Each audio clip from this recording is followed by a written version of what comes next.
Vivendo Bem. Apoio Emagrecentro Casa Forte. Quer emagrecer de forma rápida, saudável e sem passar fome?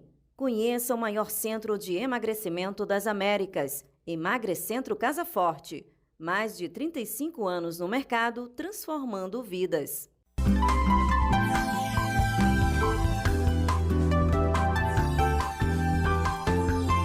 Vivendo Bem. Olá, bom dia, uma excelente manhã de quinta-feira para você. Que bom que você está acompanhando mais um Vivendo Bem. Lembramos que você pode acompanhar o nosso programa através do canal do YouTube aqui da TV Nova Nordeste e também pode interagir conosco através do Instagram. O importante é que você participe e fique por dentro de todas as informações que estamos sempre passando de segunda a sexta com muito carinho para você, tá bom? Olha, eu já vou mostrar a minha convidada, ela está vindo ao Vivendo Bem pela primeira vez hoje. Muito feliz em recebê-la. Seja bem-vinda, Patrícia, bem-vinda ao Vivendo Bem. Muito obrigada, é uma alegria estar aqui para a gente conversar, né?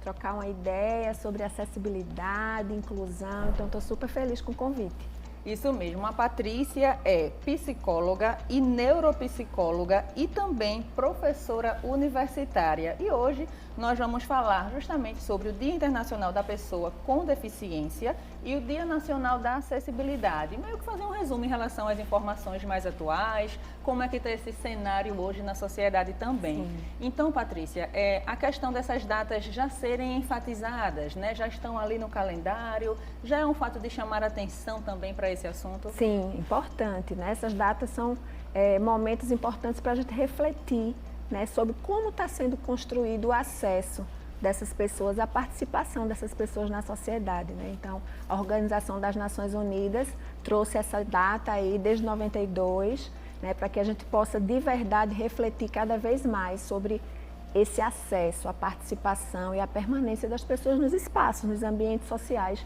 que todos nós frequentamos, né? Certo, e você como pessoa da área, né, que trabalha com essa área inclusiva, o que é que você acha hoje em relação a essas barreiras que ainda precisam ser cobradas? Ou o que já foi desenvolvido, o que é que está sendo desempenhado, o que é que você cita de importante que aconteceu até ao longo desse ano mesmo? Sim, a gente tem ao longo da história marcos legais importantes, né? A gente tem recentemente a Lei Brasileira de Inclusão, que é de 2015, e que fala de vários aspectos do processo de inclusão na sociedade para as pessoas. Mas assim, a gente sabe que quando a gente fala de acessibilidade, né, Ana, a gente não pode se deter apenas no acesso físico, nos espaços físicos, né? A gente fala de acessibilidade atitudinal, a gente fala de acessibilidade programática quando a gente pensa nas leis, nas políticas públicas. Então, não é só uma questão de acessar os espaços, mas de como a participação dessas pessoas está sendo propiciada, né, favorecida. Verdade. E quem acompanha a TV Nova deve ver durante a programação as aulas, né, da Prefeitura do Recife, do projeto da EMAD, que é a Escola Municipal de Aulas Digitais. E a Patrícia, essas aulas são transmitidas aqui, né, através da TV Nova. A Patrícia é responsável por esse setor de inclusão, né, dessas aulas que são transmitidas também fazem parte da programação do planejamento pedagógico. E aí, como você vê, mais uma vitória também, como é que funciona esse processo também de produção dessas aulas, a importância de ter esse espaço também num projeto que é tão importante, né, para a rede municipal? Sim, é uma conquista enorme, né? É uma conquista muito grande porque a gente está levando reflexões, a gente está fazendo proposições de recursos, de estratégias, para que o professor que está lá na escola, o professor que está na sala de recursos, que é um espaço específico para o atendimento do estudante com deficiência, ele tenha mais proposições, ideias, ele possa ampliar o seu repertório de atividades mesmo. E para o professor que está lá na sala regular todos os dias com o estudante com deficiência. Então, a gente leva reflexões, a gente dá sugestões, a gente faz proposições. E veja que esse espaço, aqui também conversando com você, é muito importante, não é? A gente tem pouca oportunidade de vir num espaço como esse falar de inclusão, falar do acesso das pessoas com deficiência aos diferentes ambientes sociais. E então, quando a gente fala, Patrícia, dessa questão das dificuldades, desses espaços, são duas situações, são dois olhares que a gente tem que ter. A família, que busca essa inclusão, e o profissional que está ali nos bastidores e que trabalha e quer proporcionar essa inclusão também. Então, os dois encontram dificuldades, eu acredito que diariamente, e vem conquistando, Sim. né? Eu acho que, como você falou, citou, né, algumas conquistas que aconteceram aí ao longo dos anos, mas assim, vem enfrentando dificuldades, lutando por conquistas, procurando um espaço maior na sociedade, mas tem que ter esses dois olhares, né? Tanto para a família que busca e para o profissional também, para ele poder exercer ali como deve ser feito, no caso das atividades, né? Isso, tem que ter de verdade esses dois suportes, né? A família precisa do apoio, tanto no ambiente escolar como nos outros ambientes que os filhos frequentam, mas no ambiente escolar, essa parceria da família com a escola, ela é fundamental, né? A família precisa ser acolhida no ambiente escolar e o profissional que recebe esse estudante com deficiência, ele precisa também se apropriar dos conhecimentos mínimos, né, para que o olhar de inclusão se configure, que é o olhar da oportunidade, é o olhar que adequa, é o olhar que adapta, né? É o olhar que pensa na individualidade do estudante, na singularidade do estudante. Então, é um trabalho extremamente personalizado e o professor precisa desse suporte. É um processo de ensino-aprendizagem, né, que vai acontecer ali e vai ter esse olhar diferenciado e é extremamente necessário também para que ocorra todos esses objetivos, né, para que eles possam se encontrar no dia a dia. Isso que você está perguntando é muito importante, porque a gente pensa que fazer inclusão é só oportunizar o acesso do estudante à escola. Mas a gente quer muito mais, a gente quer o acesso, a gente quer a permanência, a gente quer o desenvolvimento, a gente quer a transformação. Então tem tudo a ver com isso que você está falando, né? A oportunidade, a estrutura, o olhar diferenciado, porque só acessar a escola não faz com que a gente esteja falando de uma inclusão configurada, não é. Você acha que, falando de maneira geral, essas políticas públicas, ou o que está acontecendo hoje, o que tem sido conquistado, são avanços importantes também, mas relevantes, ou você acha que tem muita coisa ainda que poderia até pontuar em relação ao que deve acontecer em termos de desenvolvimento mesmo? São avanços importantes, né? Eu costumo dizer que a gente vem acompanhando a educação, os avanços da educação inclusiva ao longo dos anos, e a gente pode ver hoje coisas muito importantes acontecendo. Por exemplo, a gente tem nas escolas tecnologia assistiva, né? Que é um aspecto indispensável para o desenvolvimento dos estudantes com deficiência intelectual, com os transtornos globais de desenvolvimento, com o TEA, né? Então, a tecnologia assistiva é um grande avanço, né? O potencial do professor em procurar cursos, em fazer especializações, também é um outro avanço importante. A estrutura das escolas, a gente sabe que a gente está longe daquele ideal de espaço inclusivo que a gente sonha. Mas a gente tem conseguido grandes coisas, de verdade. Inclusive levar para a sociedade essa conversa. Coisa boa. Isso é um grande avanço, que a gente não tinha esse espaço. E agora a gente fala de inclusão, de acesso, de desenvolvimento para todos. A rede social ajudou bastante também, né, a expandir essas informações. Bastante. E o que é importante também, Ana, a gente está aqui, é para a gente chamar a atenção do anticapacitismo, né? Para a gente perceber que o capacitismo é o preconceito destinado às pessoas com deficiência, né? É você ver a pessoa com deficiência e você já perceber uma incapacidade. Então a gente precisa desconstruir isso porque é um estigma, né? As pessoas com deficiência, elas têm potencial, elas têm possibilidades. E a gente falar sobre isso para todo mundo é a gente deixar um alerta importante para a sociedade. Sim, e existem os direitos, né, de todo cidadão e para eles também não é diferente. Né? Existem direitos e aí quando é que a família sabe quais são esses direitos e onde é que ela pode recorrer às vezes à ajuda? Por exemplo, na escola, né? Se não acontece a inclusão da maneira que deveria, existem várias vertentes, vários detalhes também que fazem parte do dia a dia dessas famílias, né? É isso que você está falando da escola, é principalmente o direito à aprendizagem, não é? Porque as pessoas com deficiência, elas vão para a escola para aprender.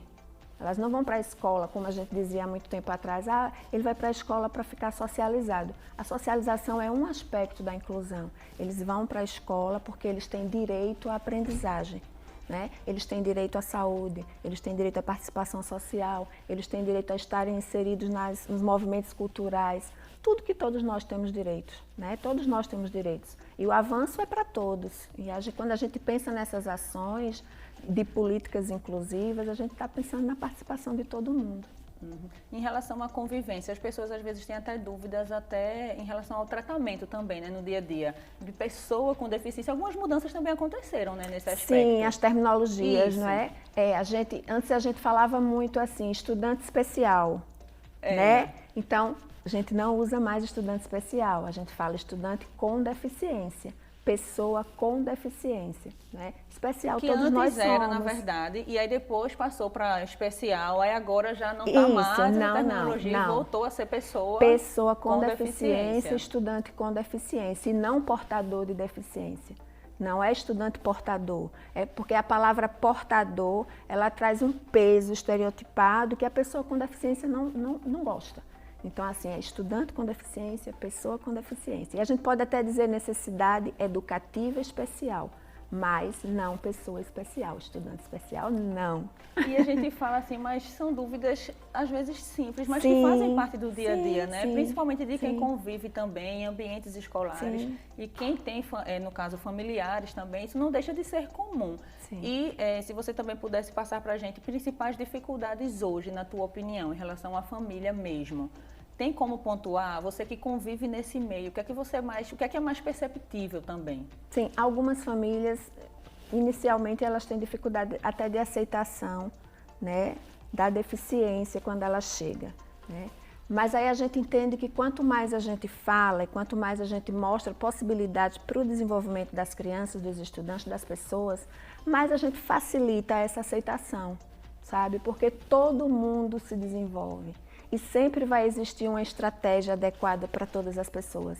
O importante é a gente mostrar que é possível, né? Perceber as possibilidades de todos e oportunizar, né? Sim, e aí nessas possibilidades, Patrícia, por exemplo, na escola, né?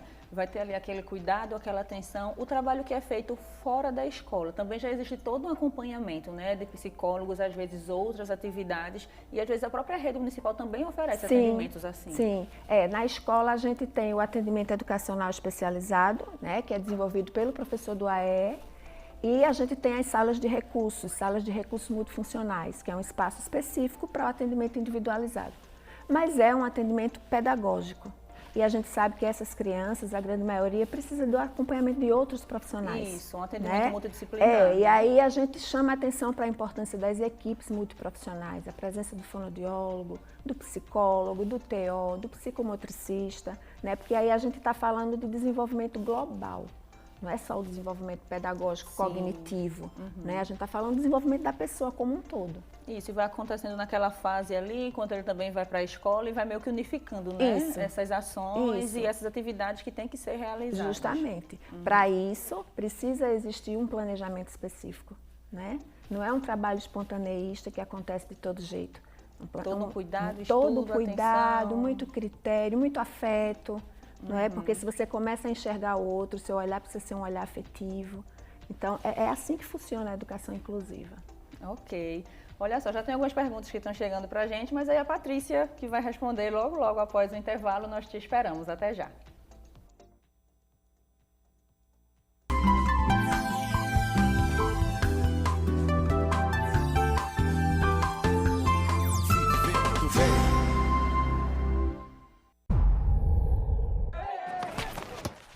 A gente sabe o que é ser brasileiro.